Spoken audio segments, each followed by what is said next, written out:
Ya, Perfecto.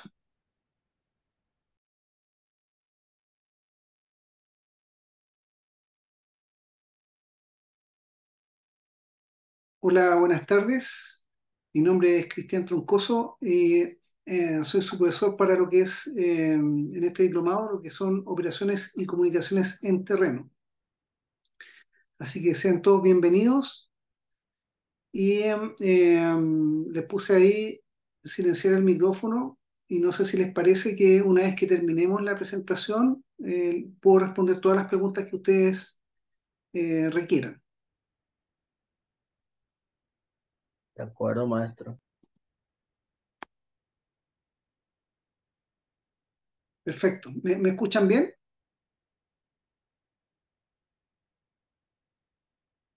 Sí, sí, señor. Ya, muchas gracias. Entonces comenzamos con operaciones y comunicación en terreno.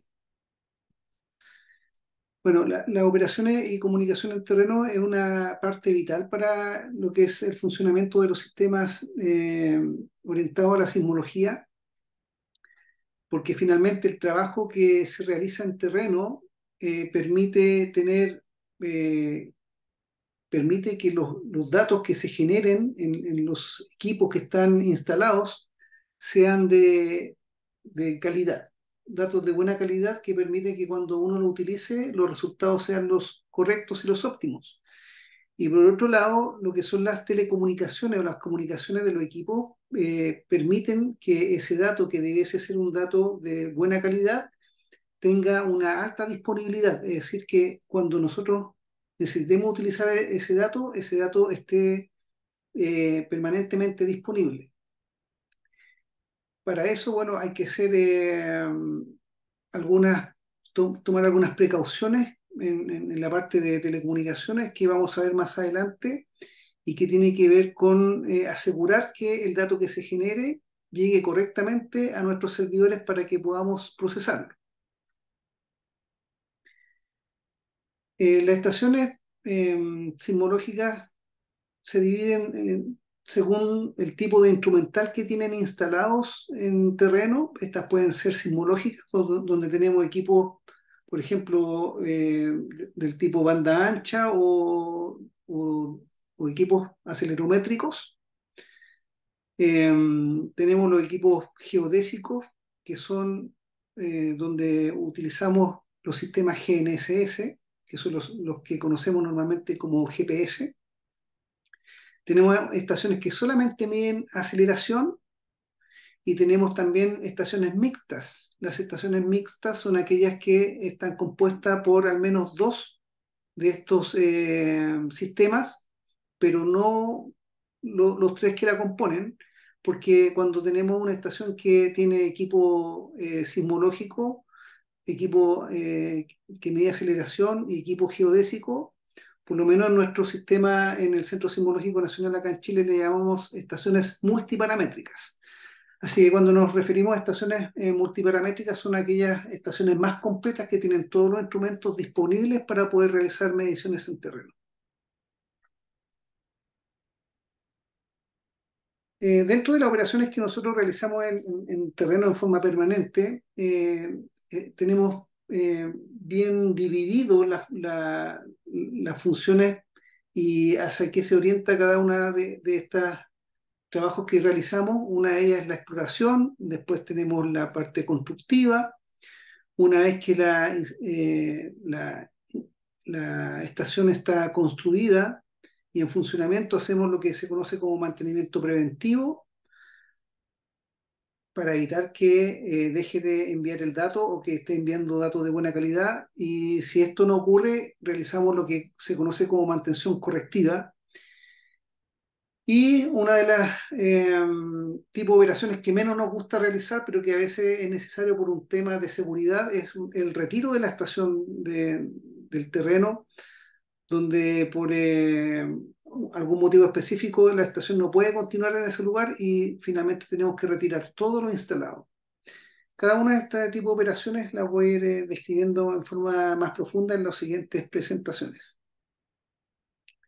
En la exploración, bueno, eh, en el fondo, al acto de explorar, es buscar un lugar donde poder instalar una estación. No importa el tipo de estación, sino que eh, lo que buscamos es un sitio que permita poder instalar el instrumental, pero tiene que cumplir con ciertos requisitos. Por ejemplo, si vamos a instalar una estación sismológica, lo que buscamos es que el tipo preferentemente tenga roca. Si vamos a instalar, por ejemplo, equipos con instrumentación que incluyan sensores de banda ancha, tenemos que considerar, por ejemplo, el nivel freático que puede tener el lugar para evitar que la estación se inunde cuando haya alta pluviosidad. Si vamos a instalar también un velocímetro, un banda ancha, tenemos que estar lo más alejado posible de lo que es el ruido urbano y también del ruido natural, porque estos sensores, ustedes los conocen, son tan sensibles que logran captar el paso, por ejemplo, de maquinaria pesada, el paso de un camión, y en los ruidos naturales, por ejemplo, si lo ponemos muy cercano a la ribera de un río, también capta en forma permanente y en formato de ruido todo el paso del agua. Y si lo acercamos, por ejemplo, a un sector costero, también el golpeteo de las olas con la costa también se va permanentemente censando, y eso en el fondo lo que hace es opacar un poco las mediciones reales de lo que es un sismo. Por lo tanto, tratamos de siempre evitar en lo posible este tipo de instalación en esos lugares. Si nosotros vamos a instalar un equipo GNSS, que es un equipo satelital, obviamente tenemos que tener el cielo abierto, alejarnos lo más posible de lo que son los arbustos, los árboles y cualquier otro elemento que produzca una obstrucción natural hacia la antena que capta los satélites. Pues entre mayor cantidad de satélites logra captar nuestra antena, mayor va a ser la precisión instrumental que vamos a tener. Por lo tanto, tenemos que darle prioridad a eso. Tenemos que tener un norte despejado. Y algo importante, pero que a veces no se logra producto de los lugares donde nos permiten instalar, es, por ejemplo, tener una buena accesibilidad. Si no tenemos una buena accesibilidad, finalmente para poder llegar a un sitio, a veces tenemos que caminar mucho tiempo, y ese tiempo significa que tenemos que llevar en nuestra espalda una gran mochila con muchas herramientas, con instrumentos de repuesto, a veces con baterías que son muy pesadas. Entonces, si no tenemos buena accesibilidad al sitio, si bien se puede instalar, cuando tenemos que hacer los mantenimientos posteriores, la verdad que es bastante complejo poder cumplir con los mantenimientos si los lugares son de difícil acceso. Y algo muy relevante es la seguridad. En nuestro país, y yo creo que quizás muchos de sus países tampoco es ajeno a esto, existe mucho el vandalismo. Eh, Ejemplo de ello, en el norte de nuestro país tenemos mucho lo que es el robo, por ejemplo, de los paneles solares en un principio, y posterior a eso, cuando ya obtienen los paneles solares, lo que hacen es desvalijar de alguna manera la instalación para poder robar y extraer las baterías y también los controladores de carga. Eso es algo que se ha dado en múltiples ocasiones. Hemos tenido muchas estaciones vandalizadas de alguna manera, y casi afortunadamente no le es de gran importancia a los equipos de medición. Entonces se llevan normalmente los paneles y se llevan las baterías, lo que nos deja sin comunicación la estación y sin energía para que los instrumentos sigan funcionando. Así que igualmente, si bien no se llevan los equipos, está en desmedro de lo que es la red sismológica. Así que lo que buscamos normalmente es tratar de instalar en algunas instituciones del Estado, como por ejemplo la policía, en recintos militares o en recintos fiscales, llámese municipios o similares, pero siempre que tengan cierta seguridad para que por lo menos exista un resguardo mínimo y no sea que alguien pueda llegar rápidamente y vandalizar la estación. Así que son algunos de los eh, parámetros que nosotros consideramos a la hora de realizar una exploración.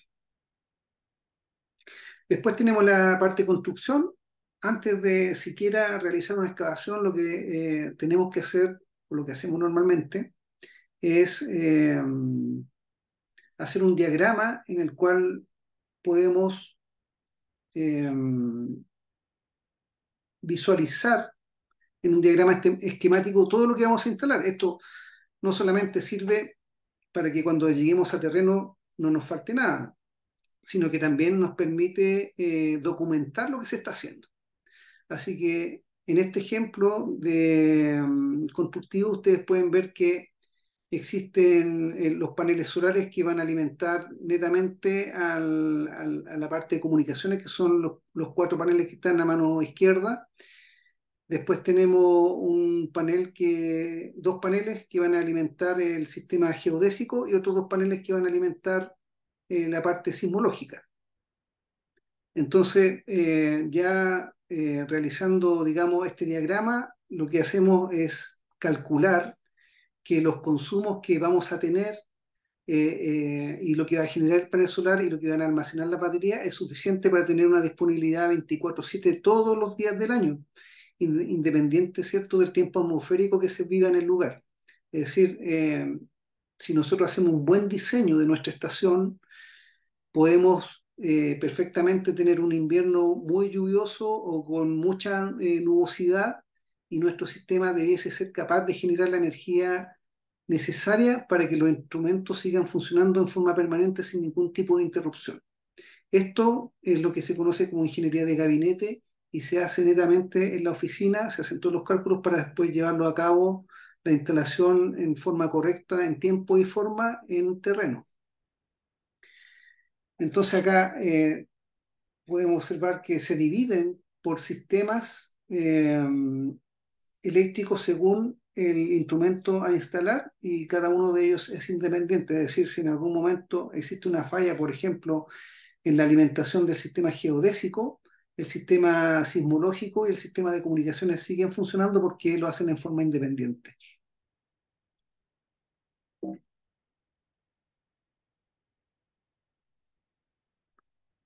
Dentro de la construcción, nosotros utilizamos los estándares de IRIS, que ustedes conocerán, ¿cierto?, que es el organismo norteamericano que va a la vanguardia con respecto a lo que es la sismología, junto con UNAFCO, ¿cierto?, que ve la parte geodésica, pero hace poco tiempo IRIS y UNAFCO se unieron, y actualmente la institucionalidad que los alberga ambos se llama EARSCO. Ellos son los que actualmente manejan los estándares a nivel mundial, y de hecho están publicados en su página web. Cuando uno tiene alguna duda respecto a algún sistema constructivo, ellos dan lineamientos ya probados por sus ingenieros con resultados que permiten que exista una continuidad en el servicio. Así que nosotros nos guiamos por estos estándares. Dentro de la construcción existen varias etapas. Una de ellas, por ejemplo, es la excavación, que tiene que ver con la obra civil. Después nosotros, después que se realiza la excavación, seguimos con las obras civiles, enterrando, por ejemplo, la cámara instrumental. Actualmente nosotros utilizamos unas cámaras instrumentales de un material conocido como HDPE, y posterior a eso realizamos lo que es la canalización eléctrica y de datos. Montamos los paneles solares junto con las baterías. Instalamos una malla de tierra con un sistema conocido como soldadura exotérmica. Esto van a ver una foto más adelante que es muy importante porque al tener una buena tierra, algo que normalmente no se le da la importancia que debiese tener, al tener una malla de tierra con una soldadura exotérmica correctamente instalada, lo que hacemos es aterrizar los equipos eh, instrumentales, y eso permite que baje el nivel de ruido que se genera en los equipos, y al bajar el nivel de ruido permite que las trazas que generan nuestro instrumento sean trazas mucho más limpias. Y ahí es donde yo les apuntaba al principio de esta presentación, que eso tiene que ver con respecto de la calidad del dato. Usamos unos equipos llamados APS, que son unos equipos que permiten a través de dos GPS que están enlazados entre sí, nos permitan saber cuál es el norte real en forma perfecta prácticamente. Y después de eso realizamos la instalación de los sensores y los instrumentos y finalmente se realiza lo que es la puesta en servicio. Acá hay unas fotos que son, muestran en forma fehaciente, ¿cierto?, lo que es la etapa constructiva. En la primera foto de la izquierda ustedes pueden ver que hay una maquinaria pesada sosteniendo la cámara de HDPE para poder ser instalada, posterior a haber realizado la excavación. En el centro ustedes pueden ver lo que son todas las excavaciones para poder montar la tubería y algunas instalaciones de hormigón para poder montar gabinetes y los equipos de comunicaciones. A mano derecha arriba está el equipo APS, que es el que permite saber el norte real de un sistema para que nuestro instrumento quede perfectamente mirando al norte. Abajo a la izquierda pueden ver ustedes ya las zapatas que están prácticamente secas para poder desmoldar y sacar la madera, y ya nos queden los bloques de cemento con los espárragos mirando hacia arriba para poder realizar el montaje de los gabinetes y de los sistemas de alimentación solar.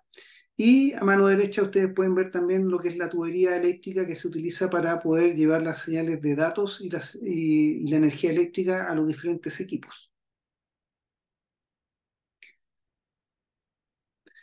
Siguiendo con la etapa de construcción, una vez que ya hicimos el hoyo, instalamos la cámara de HDPE, se puso lo que es la canalización, lo que sigue es llegar con el cableado hacia la cámara instrumental. Ustedes pueden ver arriba a la izquierda, en el fondo de la cámara instrumental, que ya tiene el hormigón y está seco, por lo tanto ya se instaló los dos primeros sensores. Ahí hay un sensor de banda ancha y un sensor de aceleración. A mano derecha arriba, el montaje de los paneles solares en algo que nosotros llamamos una cama, que es un panel solar elevado, no a ras de tierra, para evitar que, ¿cierto?, la vegetación lo cubra y perdamos eficiencia en los paneles.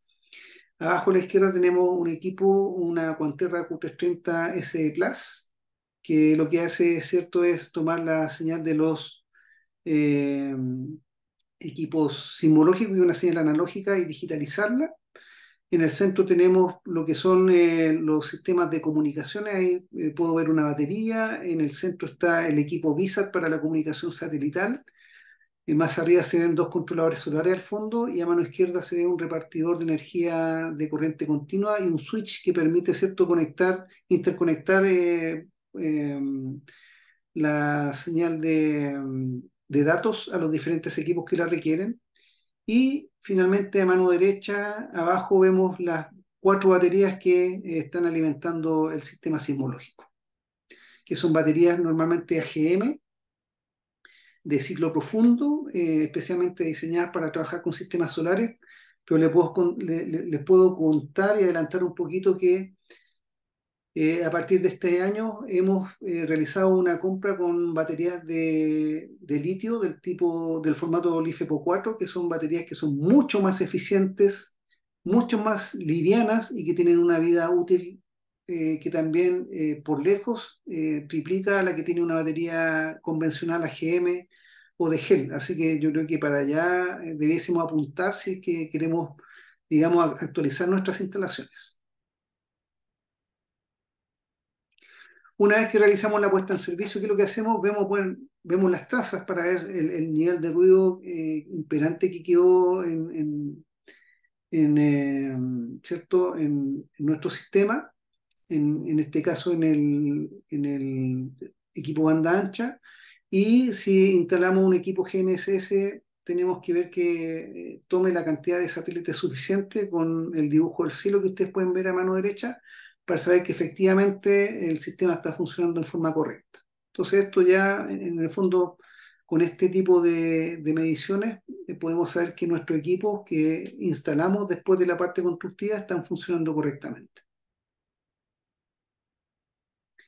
Y bueno, en el término de la construcción siempre es necesario el poder cercar las instalaciones para evitar que personas ajenas, como le había comentado anteriormente, entren a las estaciones y puedan vandalizarlas, pero también sirve para evitar que animales puedan entrar a los recintos de las instalaciones y puedan, por ejemplo, morder los cables y nos dejen sin conectividad o con un sistema sin funcionamiento. Así que el cerco perimetral también es un elemento indispensable para lo que es una instalación de calidad de nuestros equipos sismológicos.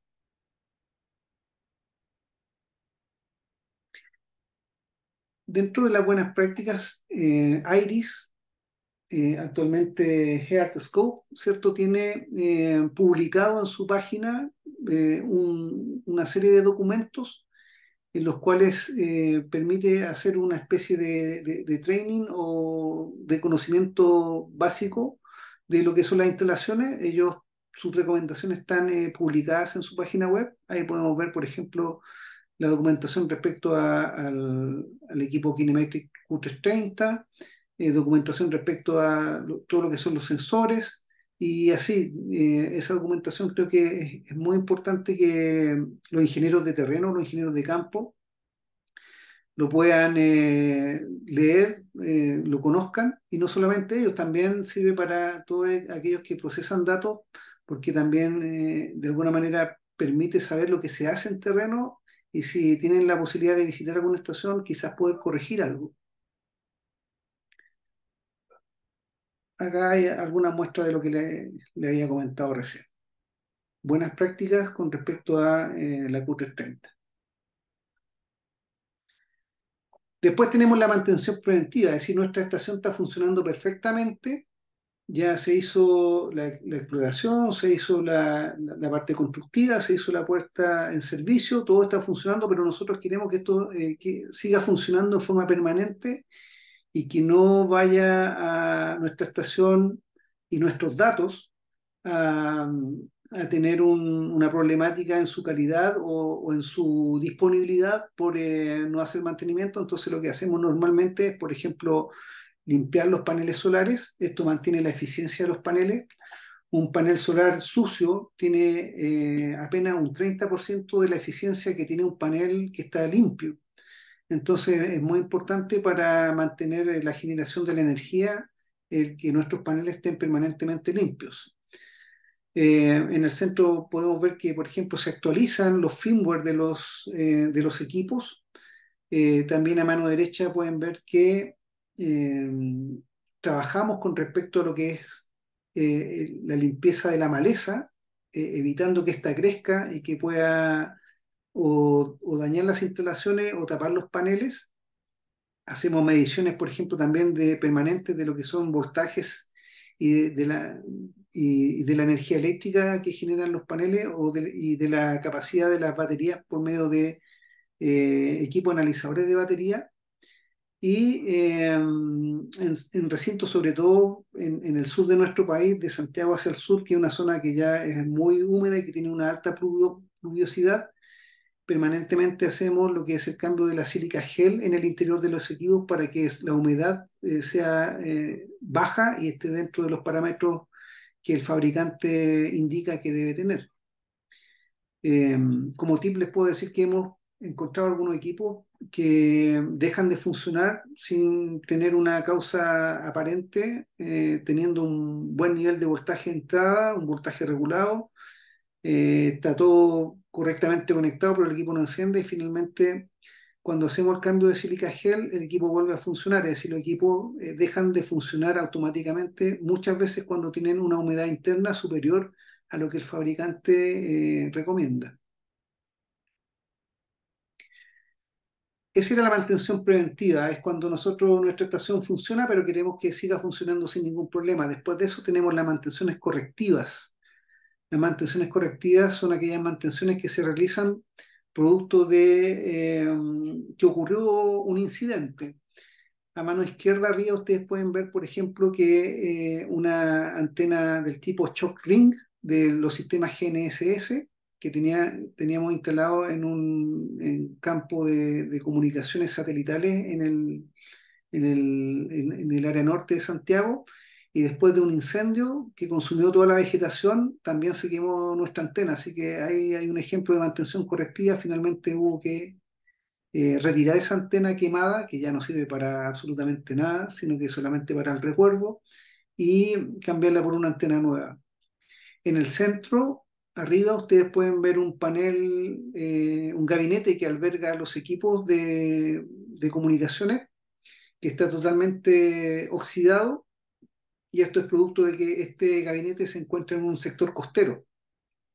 Así que este gabinete metálico finalmente fue reemplazado, y para tener una disponibilidad mayor a un largo plazo, lo que hicimos fue reemplazarlo por un equipo de fibra de vidrio para evitar justamente que ocurra la oxidación, que es muy agresiva en los sectores costeros.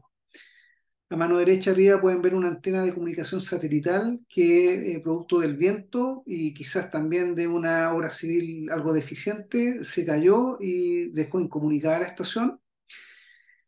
Abajo a mano izquierda y en el centro pueden ver las consecuencias que tiene cuando una de las estaciones sismológicas que están instaladas en estas cámaras instrumentales es inundada por un problema en la parte constructiva, o porque hubo una pluviosidad mucho mayor a lo esperado, y finalmente la estación se inunda y quema todo lo que el agua, ¿cierto?, inunda. En el centro ustedes pueden ver esa placa originalmente era un controlador de carga, pero al estar conectado a la electricidad y con el agua es una muy mala combinación, y finalmente se quemó completamente. Y a la izquierda pueden ver que el instrumento que estuvo sometido, ¿cierto?, al agua, finalmente también queda degradado. Y a mano derecha, abajo pueden ver también una sulfatación de la batería que produce este polvillo blanco. Y eso tiene que ver un poco con exceso de la energía que se le está inyectando a la batería. Es decir, ahí también hubo quizás un problema de planificación al momento de detallar la potencia de los paneles solares con respecto a las baterías que estaban instaladas. O también pudo haber sido una falla en el controlador solar que no hizo su trabajo correctamente. Pero estos son el tipo de mantenciones correctivas que nos encontramos normalmente en terreno.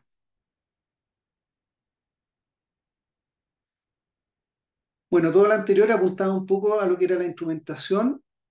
Ahora vamos a pasar un poco a lo que son los sistemas de telecomunicaciones en los sistemas sismológicos. Y esto tiene una importancia muy relevante, ¿no? Nosotros podemos tener estaciones generando datos de muy buena calidad, ¿cierto?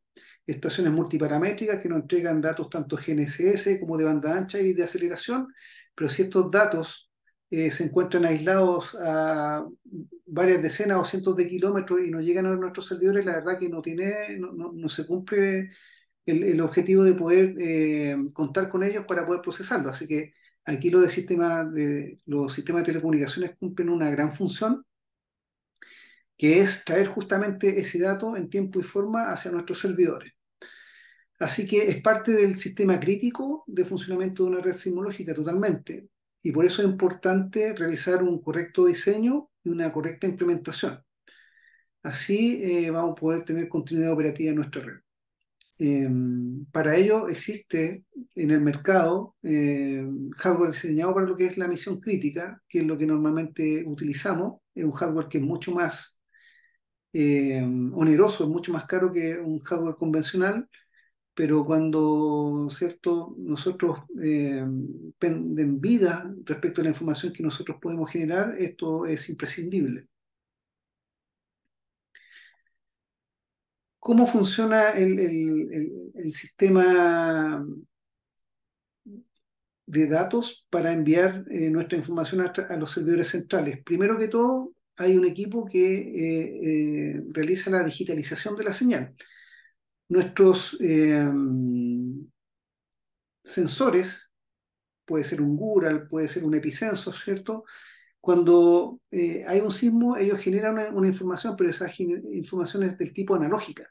Y nosotros, nuestro sistema de datos es digital, por lo tanto, no es compatible enviar una señal analógica en el formato en que se genera hacia una red de datos, así que tenemos que convertirla en una señal digital. Para ello, se realizan tres etapas para la digitalización de la señal, que es el muestreo, la cuantificación y la codificación. Finalmente, esta información, una vez que es digitalizada, la podemos inyectar directamente a un transmisor que vamos a ver que nosotros llevamos la información de distintos modos hacia los servidores principales, pero ya una vez que sale del digitalizador, y como su nombre lo indica, esta señal que inicialmente y originalmente es analógica, termina en un formato digital y que nos permite ser transportada por redes de internet, redes de datos propias o sistemas de telefonía celular para que lleguen correctamente a nuestros servidores y ser ahí procesadas, por ejemplo, con SAISCOM. Yo sé que ustedes hace poquito tuvieron una clase de SAISCOM, así que sé que se manejan muy bien con ello. ¿Cómo el Centro Sismológico Nacional de Chile lleva las señales desde el origen hacia los servidores para ser procesadas? Principalmente tenemos tres tipos de medios de datos para poder hacer llegar esta información. La primera de ellas es la señal a través de sistemas satelitales llamados VISAT, donde pongo una antena de gran tamaño en el lugar de la instalación y tenemos otra antena también de gran tamaño donde están los servidores y en forma satelital enviamos la información. ¿Cuándo ocupamos estos sistemas? Lo ocupamos preferentemente en lugares totalmente aislados donde no tenemos otra alternativa, porque estos sistemas son bastante caros, así que evitamos ocuparlos a menos que sea totalmente necesario. Después tenemos un sistema que es bastante económico y bastante amigable, que son los sistemas de telefonía celular. Ocupamos la red 3G, 4G y actualmente ya está implementada acá en nuestro país la red 5G. Así que instalamos unos pequeños módems celulares que tienen un muy bajo consumo, a diferencia de los módems satelitales que tienen un muy alto consumo, y eso significa más baterías, más paneles solares. Y a través de la red celular enviamos esa información que llega finalmente a la nube Internet y a través de un enlace de fibra óptica de alta velocidad llega a los servidores del centro sismológico. Y finalmente, en aquellas zonas cercanas a Santiago, sobre todo en Santiago, para los que no conocen, está rodeado de muchos cerros. Tenemos un par de estaciones que están en el sector precordillerano y cordillerano, y hacemos unos enlaces inalámbricos directos desde esos cerros hacia las instalaciones del centro sismológico en las oficinas que tenemos. Así que sistemas VISAT, sistemas celulares y sistemas de radio inalámbricos en forma directa. Esos son los principales que nosotros ocupamos. Ahora, estadísticamente hablando, los sistemas que más utilizamos son los sistemas celulares. En segundo lugar, los sistemas VISAT y en último lugar, los sistemas inalámbricos directos. Bueno, esta es una muestra nueva, no se asusten, para lo que son los cálculos de enlaces, es decir, para saber si puedo llegar desde el punto A hasta el punto B, yo tengo que saber, antes de instalar nada, saber si esto es factible o no es factible. Entonces, para eso se hace algo que en ingeniería de telecomunicaciones se conoce como cálculo de enlaces. Y para ello se ocupan inicialmente o se basan en todos los sistemas de software, por ejemplo, en las ecuaciones de Friis o en el modelo de dos rayos, que toman ciertas variables que son, por ejemplo, la potencia del equipo, el nivel de recepción, del equipo y todas las pérdidas que hay entre medio, incluyendo la pérdida por transmisión en el aire en función de la frecuencia, y podemos saber si la potencia que llega al receptor va a ser suficientemente buena para que el receptor pueda leer esta transmisión y pueda hacer una transmisión exitosa. También existe el modelo de Okumura-Hata, que es un modelo que se utiliza principalmente en sectores urbanos, es decir, en ciudades, porque lo anterior,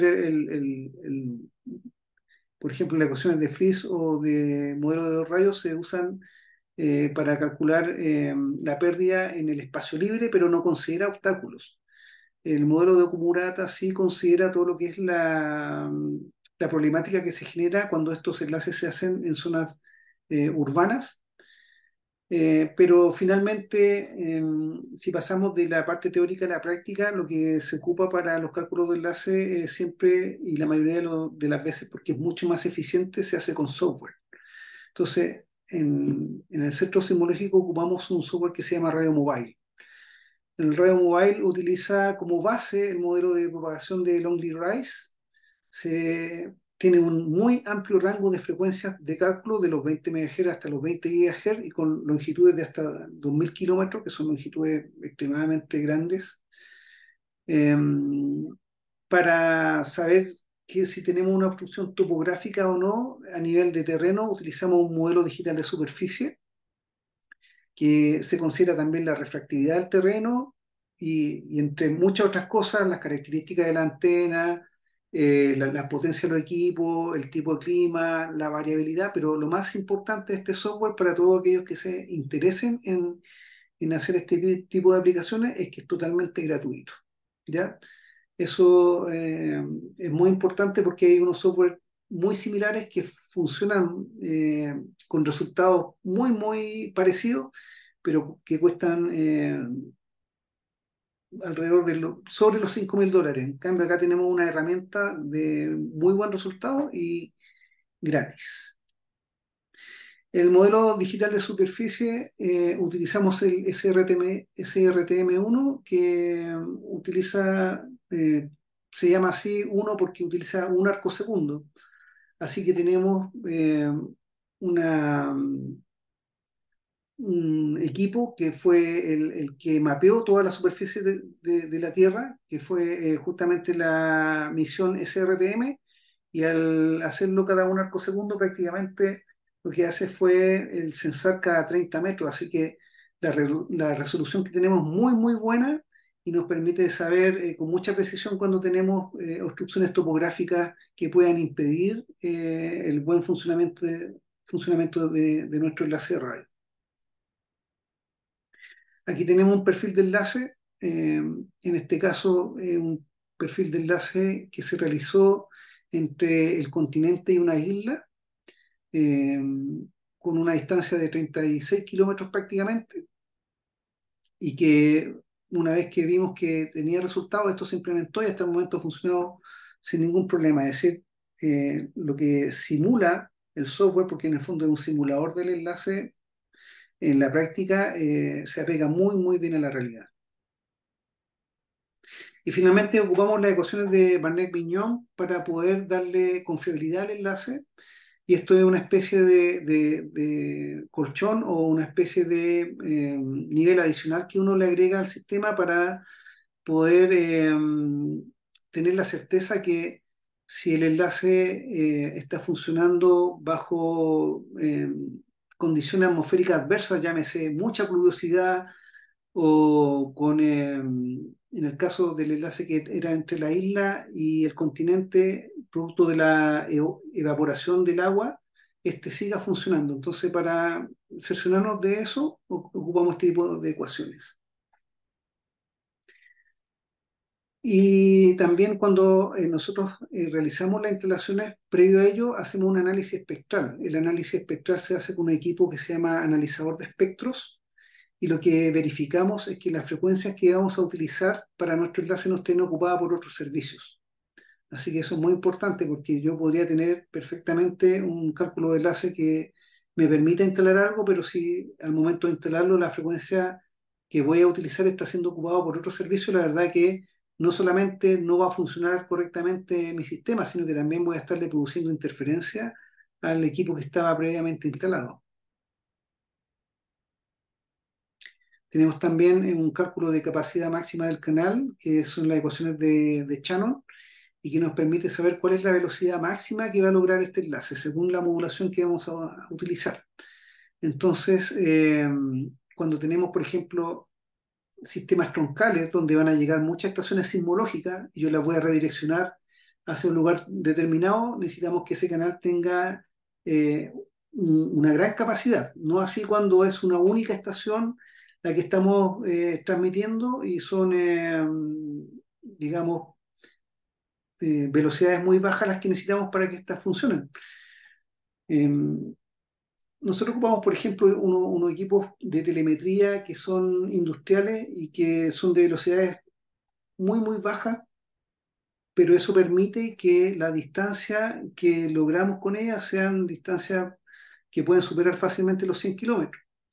Pero ahí, por ejemplo, podemos instalar solamente una única estación, no podríamos agregarle más estaciones porque es una velocidad baja, pero con la ventaja que nos permite una gran distancia. Este es en la capa física, en la implementación de los enlaces es muy importante lo que es, por ejemplo, el ruteado de los cables, que los cables queden perfectamente protegidos para que no vayan a ser dañados o por personas o por animales. A mano izquierda, ustedes pueden ver una instalación que se hizo, por ejemplo, en una estación de policía, donde una de las cosas que más nos pidieron, como era nueva esta estación, es que en las perforaciones que nosotros hiciéramos no entrara agua al interior de esta estación de policía. Entonces se tomaron los resguardos necesarios ocupando cajas estancas. Y a mano derecha es una instalación que es en un colegio y es en un patio, por lo tanto, cuando hay recreo, todos los niños pueden tener acceso a lo que ustedes están visualizando. Entonces, se le pone una protección adicional al cable, que en este caso es un elemento que se le conoce como flexible metálico, así que impediría que si los niños se acercan, ellos mismos se puedan dañar o ellos puedan dañar la instalación. También tenemos la identificación de los cables, sobre todo cuando se utilizan, cuando uno realiza instalaciones en unidades o en lugares que no son de propiedad nuestra, sino que son de terceros. Siempre es bueno, yo diría que indispensable, el poder identificar los cables, porque cuando se hacen cambios, normalmente desconectan todo y nadie sabe si ese cable era de quién era. En cambio, cuando tiene una identificación, por lo menos permite que lo vuelvan a reconectar. Así que la identificación de los cables en este caso siempre es necesaria. Y en los sistemas de tierra, como le había dicho anteriormente, nosotros ocupamos el sistema de soldadura exotérmica, que lo que hace es, en este caso, lo que ustedes visualizan es algo que nosotros conocemos como una malla tipo delta, donde ponemos tres electrodos a tierra y estos se unen entre sí para llegar finalmente al instrumento sismológico y se unen a través de una soldadura con un proceso exotérmico. En muchas partes por la marca es conocido como soldadura Cadwell, y lo que se hace es que en este molde de grafito que usted ve en la mano derecha se le pone se ocupa un material de aporte y algo de pólvora para que se produzca una soldadura del tipo que ustedes pueden ver ahora a mano izquierda, donde se fusiona el electrodo de cobre junto con el cable de cobre y se forma una única unidad en forma molecular.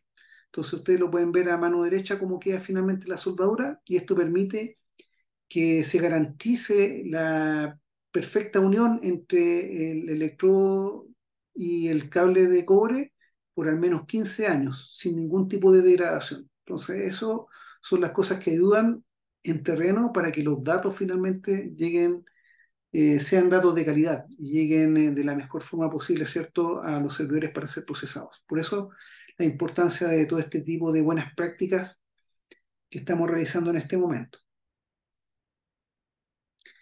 Después tenemos la instalación de un sistema satelital, este es un sistema VISAT, el sistema que permite tener conectividad prácticamente en cualquier parte de nuestra región, porque es a través de satélite.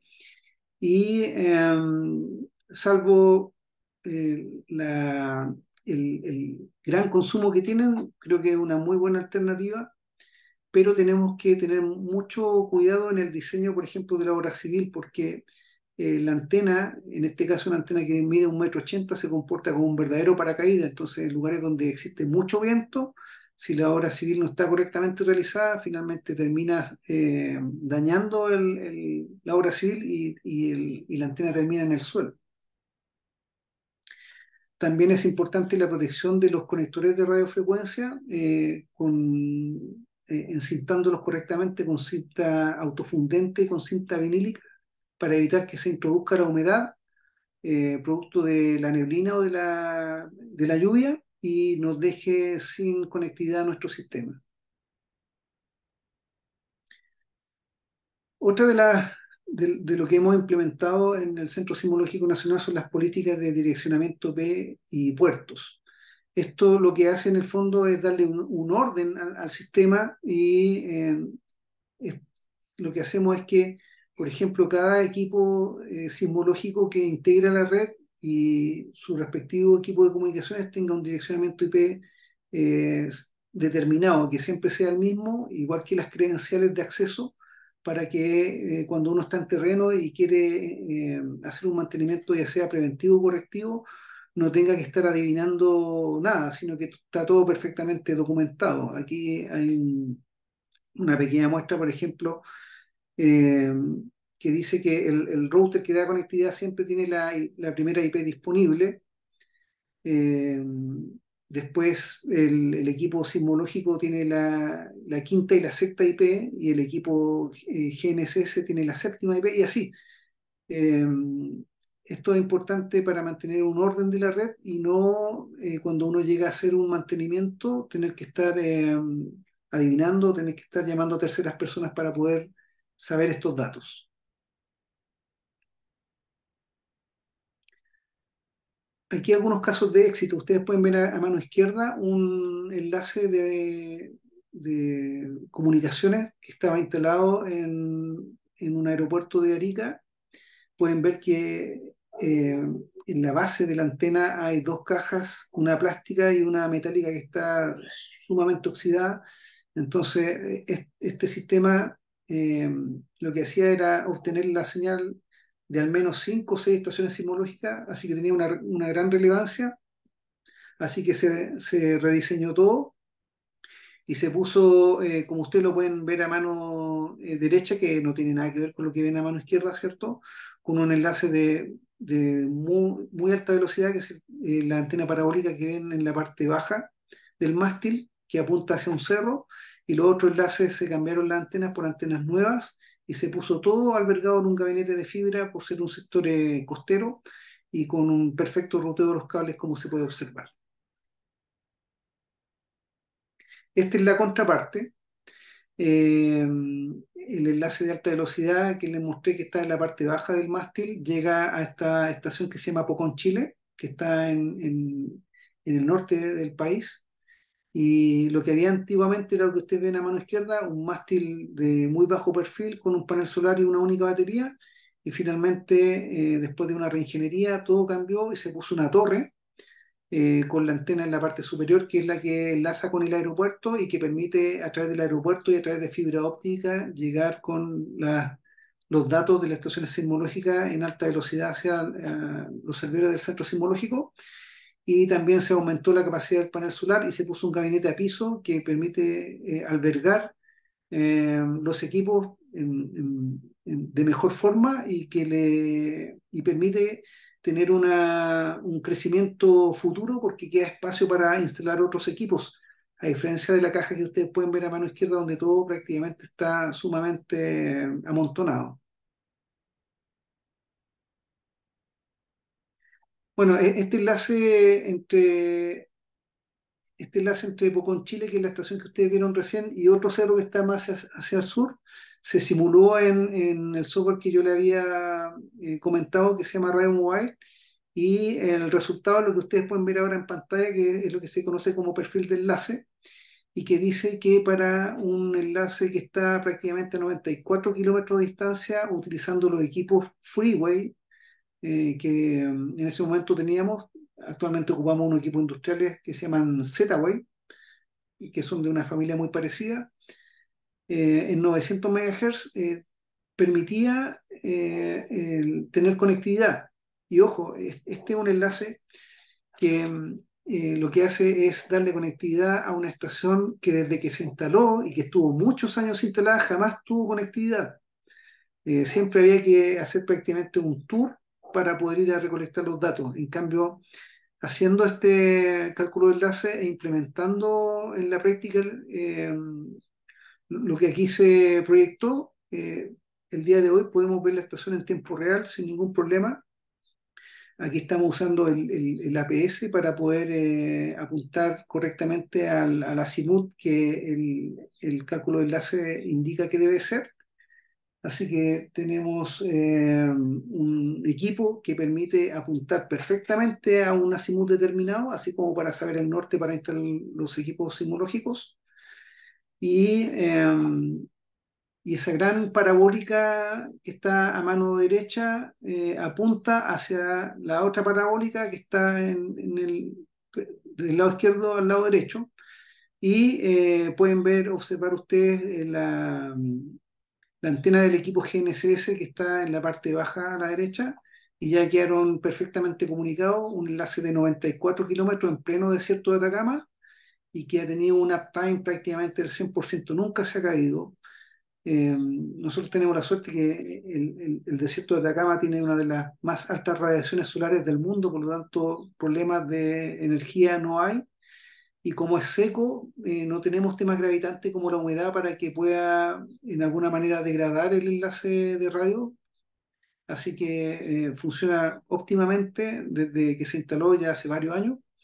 Y ahí tenemos un ejemplo de que cuando aunamos lo que es un correcto diseño de ingeniería a una correcta implementación, el uptime de los equipos es 100%. Un punto débil que tienen los sistemas de comunicaciones son lo que son las líneas coaxiales y los conectores, y para ello utilizamos un equipo que se llama SiteMaster, que permite justamente medir esto. Así que cada vez que nosotros instalamos un sistema de telecomunicaciones que involucre un cable coaxial, certificamos correctamente la línea de transmisión con este equipo. Así que son algunos de los equipos que es importante contar para poder realizar correctamente las instalaciones y poder tener la certeza de que lo que instalamos está correctamente funcional. Acá hay otro enlace que lo habíamos visto anteriormente, que es entre el continente y una isla, la isla Mocha. Lo que ustedes ven acá también es parte del software Radio Mobile que permite la simulación. Eh, para este enlace, como era un enlace bastante delicado, de hecho es una isla que les puedo comentar que no muchos de los que trabajamos en terreno queremos ir. Se accesa en una avioneta y ya han habido en muy poco tiempo dos accidentes mortales, así que no es algo, digamos, que añoramos realizar. Así que si la estación puede estar perfectamente arriba sin necesidad de ir, para nosotros es lo ideal. Así que para eso, en este caso, nosotros se hizo una ingeniería de enlace que agregó algo que se llama diversidad. La diversidad, existen distintos tipos. Existe la diversidad espacial, que es cuando yo pongo dos equipos iguales pero eh, distanciados entre ellos y funcionan en forma independiente.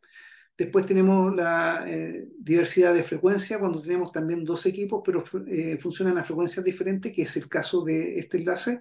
¿Y por qué a distinta frecuencia? Porque cuando se produce la evaporación del agua de mar y esta llega a la altura donde se encuentra el enlace, estos tienen distintos comportamientos cuando tienen distintas frecuencias.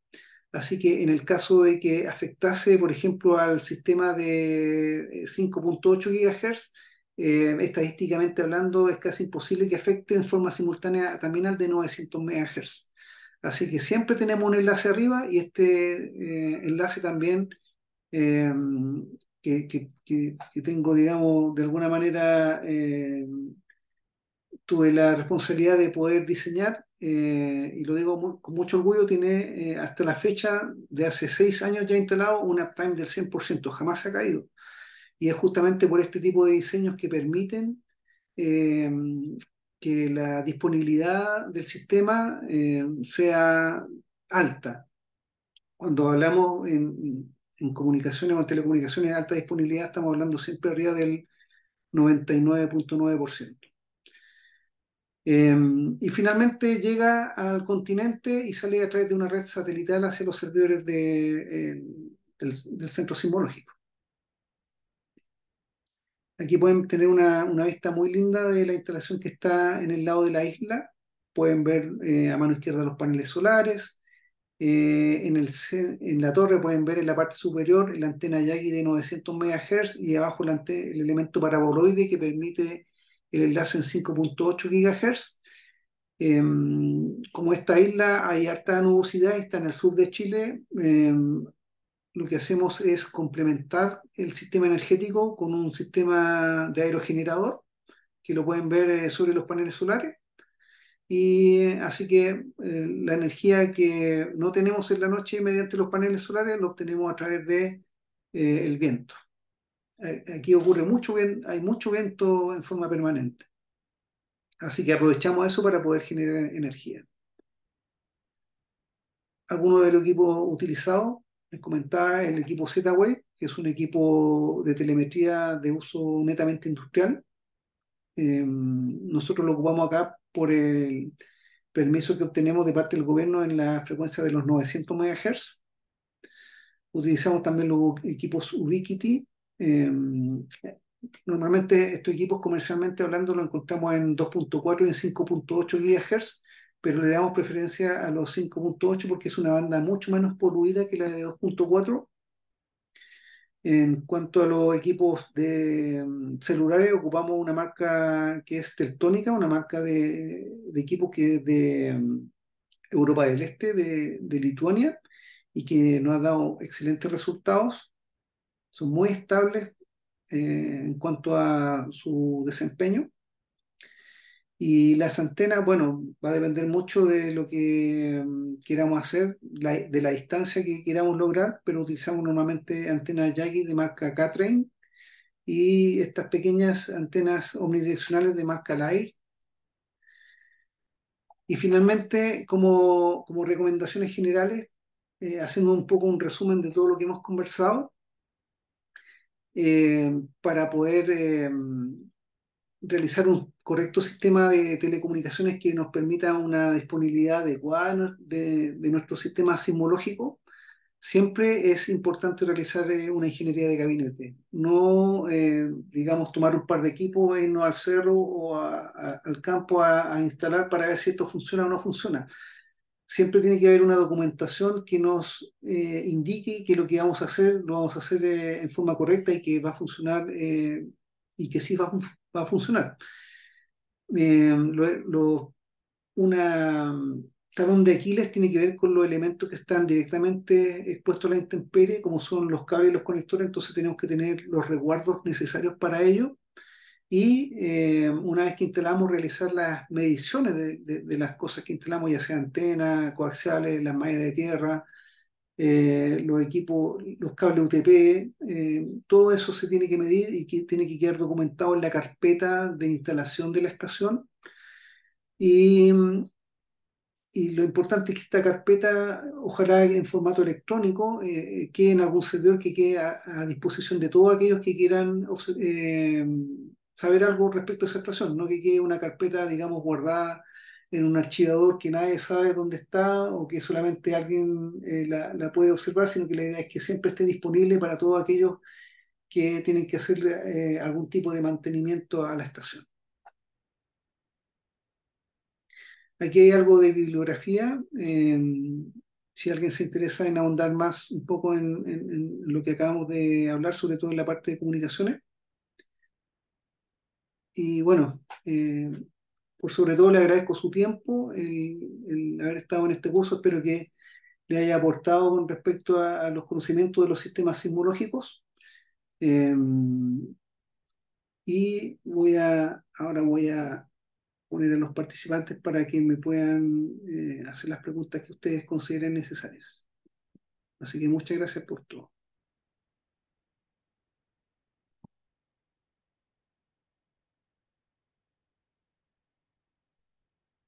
Ya, disculpen, están todos silenciados, pero por favor, los que quieran realizar preguntas,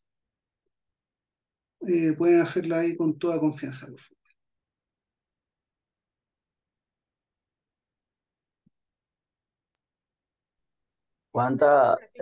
Si uno fuese a instalar un sistema, digamos, en una zona geográfica, pues, maestro, ¿cuál es el criterio para uno tener una idea del número de estaciones? Más o menos, sea una estimación.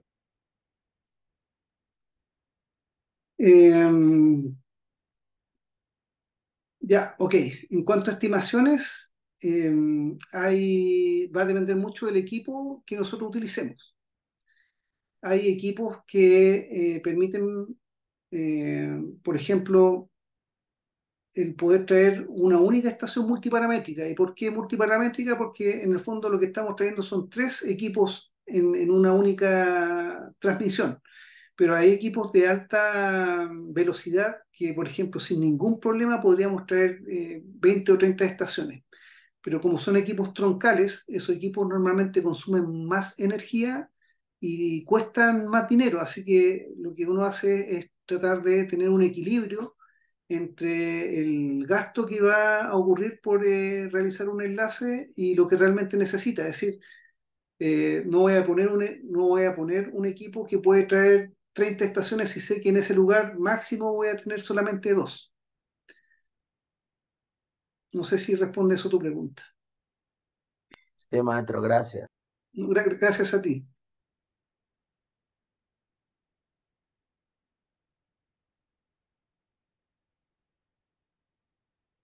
Caballeros, señoritas, ¿alguna otra pregunta más?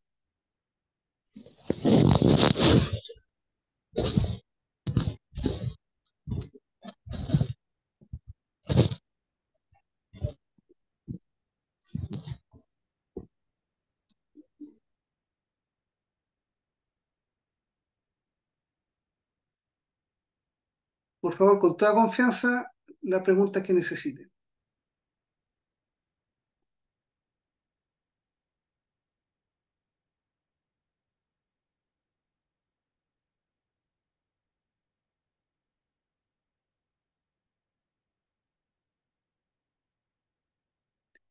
¿No hay más preguntas? Bueno, si no hay más preguntas, le agradezco nuevamente por participar en esta clase. Y si más adelante les surge alguna pregunta en la presentación que va a estar también publicada, está mi correo y con mucho gusto eh, los puedo atender.